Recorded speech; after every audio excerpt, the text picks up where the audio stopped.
Халамжийн тэнс 413,248 доод хэрэг 1994 оны 5 дугаар сарын 29 өглөөний 5 цаг гэр дүүрэн хачин зэвүүн бархраан зуурайтахад ариун охин цочин сэрв аав нь өмд цамцтайгаа босоо зогсчихсон хүзүүн ярагдаж ангаан махан унжиж улаан хүрэн цус биеийн даган сад тавьж хазаасаар өгтгийн ойчлоо. Ээж нь сүх барьсан чихтэй хаалга давж харагдав. Охин аавынхаа хүзүүг алчуураар дарж уйлгнан сууснаа. Амин гармагц ээжигээ гинэт санан гарчгүйлээ. Ээж нь орхон голын ус руу үсээ сагсалзуусаар гүйж явлаа. Ариуна чухмал хөлийнхөө хар урдаар ээжийнхээ өхлөөс өрсгөөргүүлээ. Гүйцээр байлаа. Ээж гол хоёрын зайж ойртсоор. Охин арай гэж амжин гүйцэж очмогц ихээ зууран тэрэн уйллаа. Гуйлаа. Ээжээ та яаж байгаа юм бэ? Биднийг цөмийн орхих гэж юу? Аа өвчлээ штэ. Ээжээ яаж байгаа юм бэ гэж их үрсийн гасланд дун орчлон дөргосоор ертөнцийн өглөө хэллээ. Энэ чимээнээр дүүнэр нь гүйлдэн ирж уйлаанд төрлөг нэмэв. Үсэн сэгсэж нүдэн гөлөрсөн их хормоноосоо зууран бархиралдах хүүхдүүдээ сөрхий ажиглан харж зогссноо. Миний хүүхдүүдээ ээжд нөөр арга байгаагүй. Миний хүүхдүүд баяртай. Одоо ээжигээ явуулчихтаа.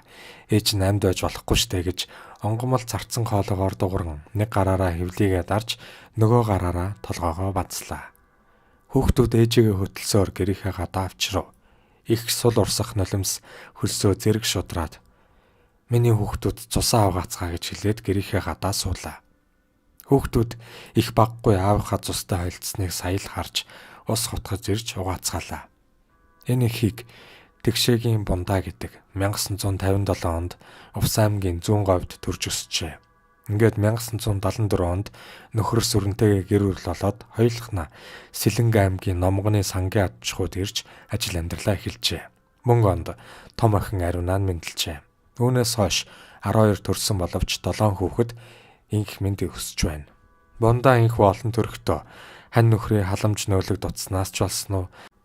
Ямар ч гэсэн төрхийн гам алдаж сав сэтгхүүдээ гажиг олжээ. Сав нь хөөрхөөрөөл байж чадаад бүх биеийн шаналн зүдэрч бушуухан өвчл энэ өвчнөөс нэг салгасан гэж ярьдаг.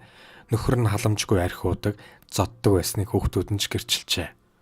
2 удаа сэтгэл мэдрэлийн эмнэлэгт хэвтэж эмчилүүлж гараад сүүлийн 10-аад жилд гайгүй байснаа. Сүүлийн хэдэн сард өвчин дахижээ. Гэрч цэрэн чимэд ярахтаа сав нь хөөрдөг өвчтэй өөрийгөө ороочмаар байна гэж хүмүүст ярьж авсан байна лээ. Надтай нэг удаа уулзахдаа би хүчгмээр л байна. Ойрын үед ч би өвдөө зүрх хөөрөөд байх юм гэсэн. Охин Ариуна ээж 12 удаа төрсөн. Сая өвчин өндөрснөөс хойш зовж байхаар ус руу орчихъя. Миний охин том боллоо. Намайг өгснөөс хойш дүүнрээ сайн харж хандж байгаарай. Ээжийнх нь биед эрүүл саруул зүйл алгадаа. Аавд чинь зодуул сэтгэлээр унаж дууссан хүн гэж ярьдаг байсан. Яллагдагч бундаа. Би 1974 онд нөхөртөөгөө суугаад л Номгонд ирсэн. Том охин 1974 онд гарсан. 7 хүүхэдтэй айл. Манай хөгшин ээж цуг байдаг байсан юм. Түүнийг нөхөр маань маш их зоддог байсан. Би түүнд нь их гомддог. Хүүхдээ өрөөд уйлаад л явдаг байсан.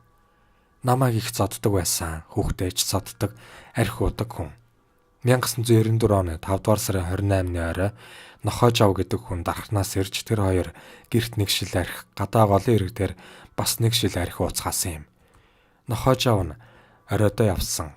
Манай нөхөр орж ирж бидэнд дагсан тавиад 16 нас хүрсэн маргааш өглөөнөөс энэ гэрээс зайлж зам замаа бодцгоо. Та нарыг 16 нас хүртэл чинь тэжээлээ. Болоо юм биш үү? 16 нас хүрээгүй энэ галзуугаа дагаад байцгаавал байцгаа гихчлэн аашилсан. Би тэр шөнө унтаагүй. Би өвдөж сэтгэл шаналсаар сүултээ алмаар санагдаад байсан. Тэгээд юу болсныг мэдэхгүй. Бүр төрөл санаж байна. Сүх. Хүүхдүүд миний хойноос гүйлдэж ээжээ та аавыг алчглаа шүү дээ гэсэн. Хүүхдүүдийн гар хөл дан цус олчихсан байхаар нь угаа гэж зөвөрлүүлсэн гэжээ. Яллагдагч бундаа нь Сэлэнг аймгийн ойрхон харанд хоригдон шалгагдаж байна. 7 хүүхэд зотруухан амь зуцгааж байгааг мөрдөн байцаагч нь ярьлаа. Байцаалт үргэлжилж байна. Хэргийн сургамж. Ирчүүдээ эхнэрээ хайрлцгаа. Та эхнэрээ нэг сайн ажиглаад би энэ хүнийг жаргаж байгаа юу, зовоож байгаа юу гэж нэг бодооч. Та хөнгөрч төрөхт нь гантай байлгаж чадсан уу? Сав суулганд нь гимсоогоог үлдчихээгүй байгаа да. Анх танилцж байсан үеэс санаа сэтгэл нь нэвдэрч унж гундаагүй биз. Азар сав биеийн нэрүүл сэтгэлээр нэг их гунтчгаагүй байгаа бол цаадхыгаа нэг их сайхан хайрлаж халамжлаач. Гів гинтхэн ялуураад инхрэлээд унахаар гайх байх. Зүгээр. Хамгийн гол нь би сэтгэлийг нь эрүүл авч явах нь та бидний эр хүн басны заяаны үүрэг. Морь эзнээсээ хүн ханаасаа бүх юм шалтгаалдаг. Техник шиг хөнгөн зүтгүүр сайн морийг өөр хүн хэдхэн хоног идэлхтэй ааштай хашин болгочихдаг шиг муу хань хүнийг эвддэг. Ханаа хайрлаж аясаар нь бүндгэнснөөр муу юм нээх болохгүй. Ялангуяа өвдөх готрох үед нь ээжээс нь илүү асарч чаддаг бай. Бүх юма хайр найргүй зарцуул, шат. Эхнэр нь идэхэ байгаад хэдхэн хоногийн настай гэж онцлогдоод байхад нь алтан бөгж совдон зүйлт торгон балааж авч өгөөд өхөөрдөн илд суугаа монгол ирчүүд зөндөөл байна шүү дээ. Тэдний сэтгэлийг гүйц. Хүнийг хайрлаж халамжилж амьдрах чинь сайхан шүү дээ. Насандаа нэг хүнийг сайхан байлгаад үхэлтэй. Амьд явсныг чинь бахархал болно. Үйлс заяа чинь босод юмыг чинь түшнэ. Хиймэрлэг ир хүн явхал болно. Бас хайр халамжийг чинь хариуд хайр халамжил ирнэ. Ирчүүд бид чинь эмгтэй хүний хайр халамжгүйгээр амьдрч чадхааргүй арчаа муутай улс. Би энэ хэргийн хохирогчийгч яллагдагч бүсгүйгч зөвтгөх гээгүй. Хоёулахнаа их нутаг илгэн саднаасаа энэ газар амьдралын жаргал эдлэхээр хөтөлцөж ирчгээд нэг нь нэгийг алхад хөргөжээ. Тэр тусмаа 7 хүүхдийн их нөхрөө шүү. Шалтгааныг нь бид зөвл тогтоох ёстой. Хэрв сүрэнгуй тэр орой согтуу орж ирээд миний хүүхний би яаж байна? Багын найз маань ирээд өвгөн чинь жаахан балгацглаа. Уучлаарай. Бас болохгүй юм байна шүү дээ. Аль би хоол хийлцэх үү? За битгий уралдаа гэд хошуу цорвоож аргатчих сэтгэлийн тэнхээ байсансан бол ийм эмгэнэлт явдал гараач уу? Үгүй ч юу. Зүрх сав нь хөөрч өвчин шаналтай байж чадаж сэтгэл ухаан барин тавин байхад нь дээрээс нь согтуу жаргалтай нөхөр нь тавлан агсагнаж бас шүнжэнгөө нойргоо тарчилж байхад архиндаа цохиулан амгалан нойрсох ер нь ямар харагдсан бол та.